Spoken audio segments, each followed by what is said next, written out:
So the question you had to answer is, you had to reread paragraph 2, page 275. And the question is, what do you learn about the narrator that is not explicitly stated?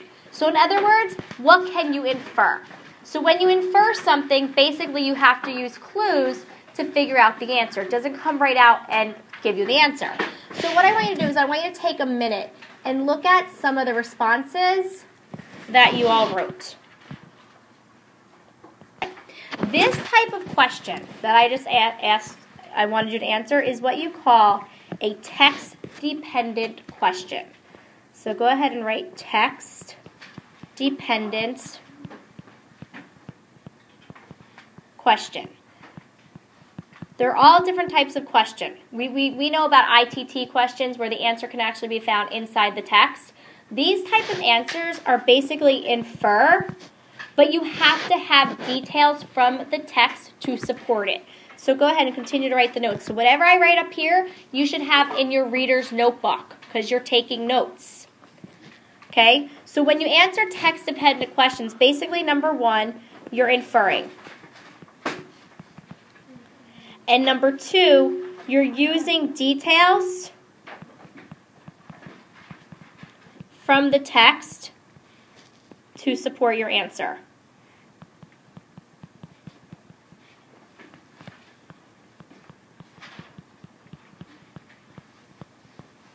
All right, and then when you answer text-dependent questions, you have to make sure that the answer is correct. So not only should the answer be correct, but you have to support it. So your inference must be correct. But what I want you to understand is just because you make an inference and you're backing it up doesn't mean that it's correct, because not all inferences are created equally, and this is what I'm going to teach you today. So your inference must be correct, and I want you to add, not all inferences are created equally.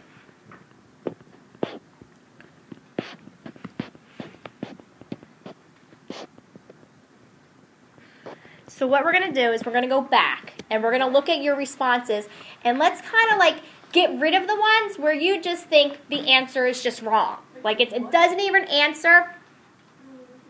It doesn't even answer what the question is asking of you. So you have number 1, when you answer text-dependent questions, we're going to call these DTQ. So when you see a DTQ on a quiz, you know that you have to, whatever inference you make, you're going to be extracting details from the text to support your inference. If you don't extract those details, you're never going to get full credit. So number 1, you have to make an inference. You have to use details from the text to support your answer. So I'm rereading this in case you missed it. Your inference must be correct. And right here it says, not all inferences are created equally. Okay, so let's go back to your Socrative where you had your responses. Okay, so let's take a look at some of these.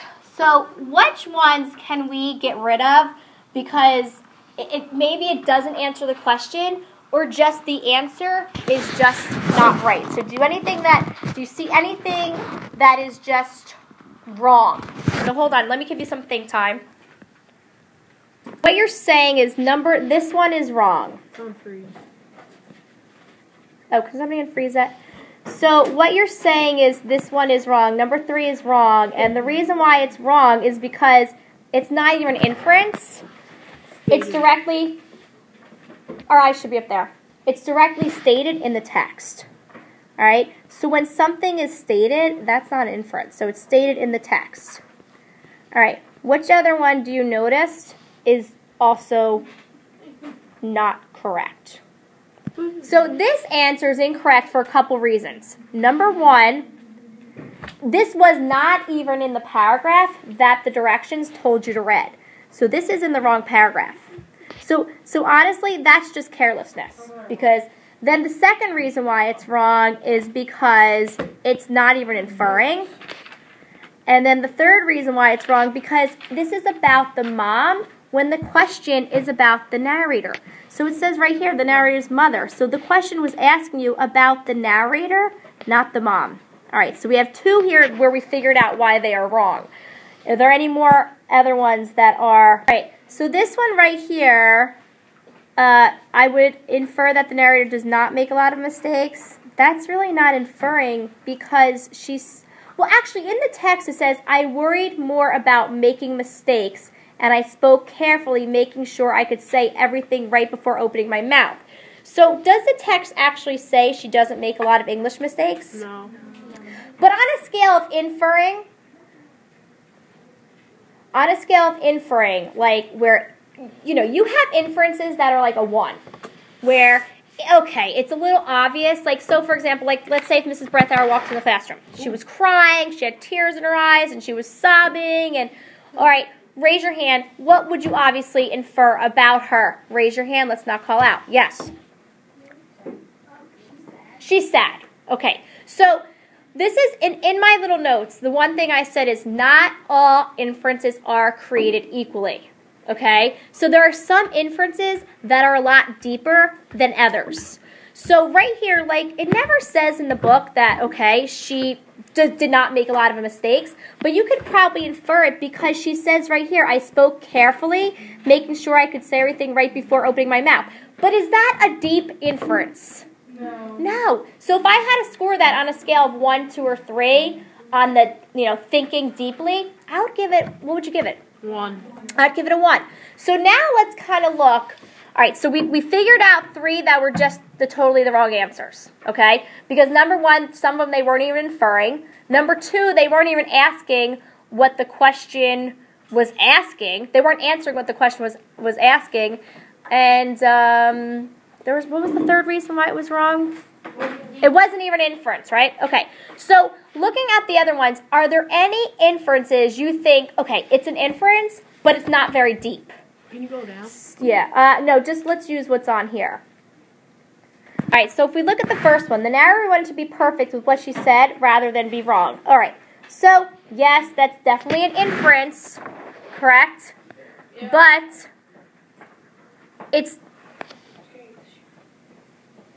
But it's too obvious. Like, that's really, you didn't have to think too hard to figure that out, okay? So this is way too obvious.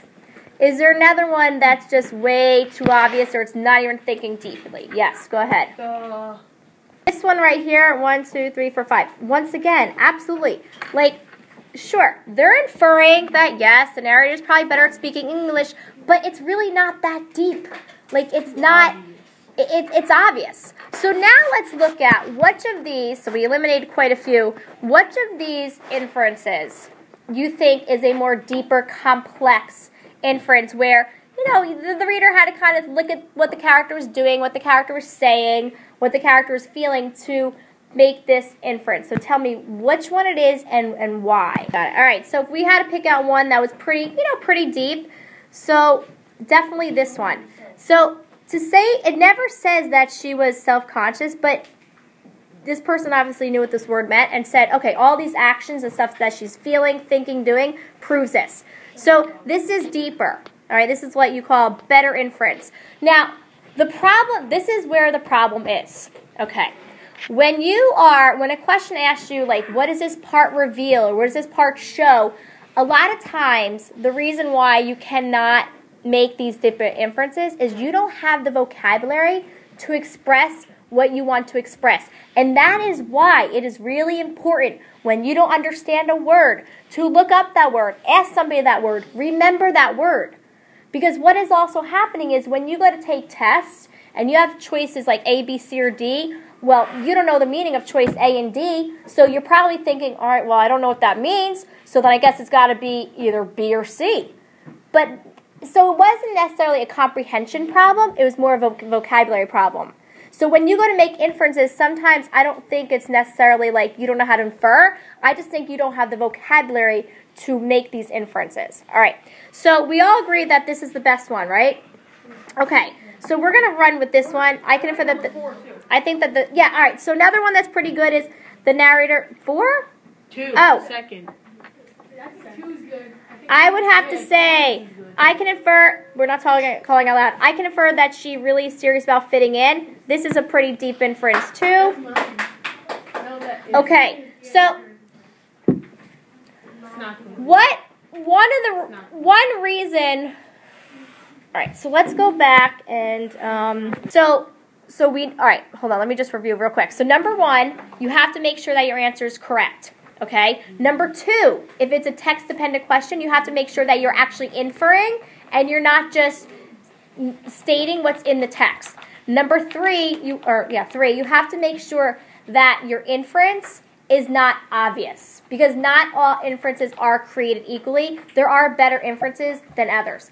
All right. The 4th thing is you have to make sure that you have details to support your inference. So if we look at a lot of these, so if you say that the character was feeling self-conscious, you have to go back in the text and find the details that support that she was feeling self-conscious. So looking at these ones, is there anybody that did that? So let me kind of erase my marks here. So who went back? Now we know we're only going to really focus on number, what was it? Number... 8. All right, number 2. No, we said this was correct. 1, 2, 3, 4, 5, 6, 7, 8. Okay, so do any of these people use textual evidence to support, textual details to support their inference? So read me number 1 out loud. Go ahead. Go. Number 1. Not number 2, my bad. I can infer that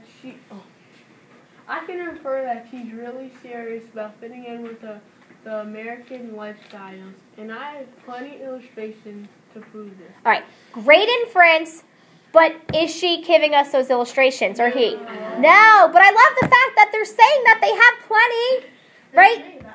You did that? Why didn't you give me the illustrations then? All right, so if you look at this one, it's great. She says, yeah, I got some illustrations, but she doesn't give it to us. This one, this person is definitely on the way. All right, so we're going to rewrite this question, and then I'm going to give you another question that you're going to do with your partners, and it's totally text-dependent. Question, yes?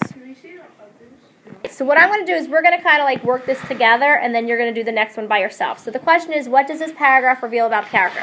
So the first thing you always have to do is you have to restate, okay? And then you're going to have to answer. So consider this. This is what you call, it's not an open-ended question, okay? It's what you call a short answer text-dependent question. So you have to make sure that when you have a short answer, you're giving me a short answer. When you're having an open-ended, you're giving me a longer answer. Okay? But with short answer, text-dependent, no EQs, they follow the same thing. Race, restate, answer, cite, and sometimes you have to explain. So it's the same thing. You're just doing it again and again and again. It's just a matter of the length. So I'm going to restate this, and I would just say this. So you should all be writing this down. This paragraph reveals the narrator is self-conscious, and I'm just abbreviating. Feel free to abbreviate. So what I have to do now is I have to go back in my text, and I have to be sure to explain the evidence. Now, the thing that you have to do is when you are using details from the text to support your answer, you have to paraphrase.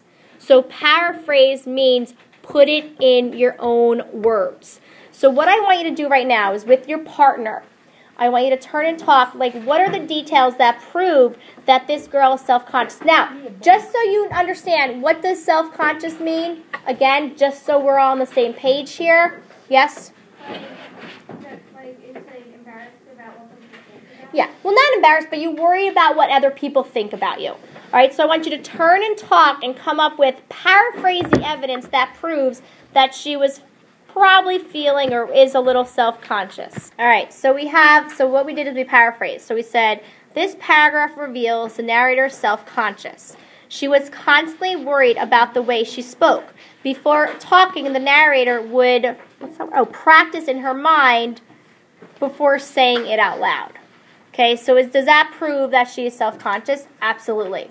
Okay, so this question does several things. Number 1, it gives you, it's correct. Number 2, it gives you a deeper inference. Number 3, it provides textual evidence. Okay, so now you are going to do one on your own. So the question is, how are the caterpillar and Francisco alike? So now we're talking from the story Inside Out. So when you answer this question, you're not going to write anything yet. I'm going to give you like 4 minutes to just basically talk it out first. Whatever you decide upon, whatever way that they are alike, you have to make sure that it is true for both. So for example, when you did the OEQ from yesterday, how is the narrator from the story in All American Slurp, her experience very similar to Francisco's experience in the Inside Out? That one particular way, that similarity, you had to make sure was true for both. Okay? So you're talking, you got to think of the whole story. How are they alike? So what I want you to do for about 3 minutes, you and your partner are actually going to talk it out first. Come up with your answer, come up with your evidence. You should be looking in the text. Because your text-dependent question, number 1, has to be deep, has to be correct, has to be deep, and has to have textual details from the story to back it up. All right, so these are the responses that you wrote to the question, how are the Francisco and the caterpillar alike? So if we look at the first one, all right, can somebody unfreeze it for me? And just press freeze again, like unfreeze and then freeze. Okay, so the first one says, the caterpillar and Francisco are alike because they both change throughout the story. Is that correct? Raise your hand. Thumbs up if it's correct, thumbs down if it's not correct. Yes, they absolutely both change. So the inference is a good inference. It's a pretty deep inference. So that's the one characteristic of answering a text-dependent question. Is it correct, and is it a deep inference? So now we have to see if they have enough text-based evidence to prove it. So it says, the caterpillar changed when he turned into a butterfly. Francisco changed in many ways. He changed when he learned a little bit of English. Francisco learned some names in English like Arthur and Curtis. He also changed when he made a friend. His name was Arthur. They play together and sing together. All right, so my question is this. Does this evidence that these people listed, does it prove that Francisco changed? In this particular case, the evidence, it doesn't show. Okay. So first of all, on this one, it's saying that he got more friends. But that's not really accurate. I mean, we don't really know if him and Curtis were friends. All we know at the end was that Curtis liked his picture. There is no details to show that they became friends. So this detail is not even accurate. It's not even correct. All right? What else is wrong with this? The other issue is, how many illustrations does this group give? 1. They're only telling us he changed in one way. So this is also weak. It is lacking support. All right. Give me another one that you think would definitely need some help revising. Okay, so we have number 4 right here. All right, so this starts off good. Francisco and the caterpillar are alike because they both changed. That's a deep inference. It's totally accurate. So let's now see if we go with the evidence. Francisco changed because he turned into American culture, such as learning English words and getting new friends. The caterpillar turned into a butterfly. So once again, this person is not illustrating how he was before. If you're showing that he's changed, you have to illustrate that. So I said to one partnership, I said, you have to almost pretend that the person who is reading this has never read the story before. All right.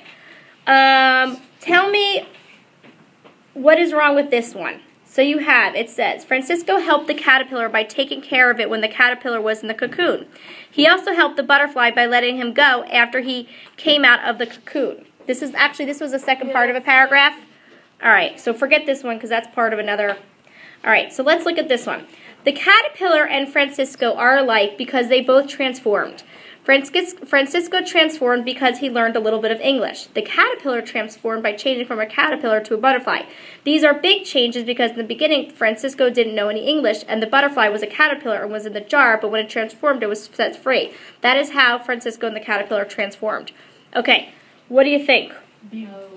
If you had to score it 1, 2, or 3. Now, in order to get a 3, it has to be a correct answer, it has to be a deep inference, and it has to have plenty of details from the text to support the inference. So show me on your fingers right now how you would score it. This would be a 2. Tell me why it's a 2 and not a 3. Turn and tell the person next to you. Okay, so this one would need some revising because it's lacking illustrations. There's not enough support from the text to prove what it's trying to prove. All right, so looking at these, I gotta tell you, we have our work cut out ahead of us. So I want to show you one that, is it perfect? No. Is it, better than some of these? Yes. So I want you to look at this. No. I want you to read this to yourself right now. So is this one perfect? No, it's not perfect, but it definitely shows it has more illustrations, more details from the text to support the answer. All right, so you have to remember 3 things when answering text-dependent questions. Number 1, it has to be correct. Okay, so the first thing, number 1, it must be correct. Number 2, it has to be deep. So I'm not taking any old inference. Just because somebody comes in here crying, oh yeah, that person's sad. Well, yeah, that's obvious. And number 3, you need support. You need details to support it. All right? Okay. So what I want you to do now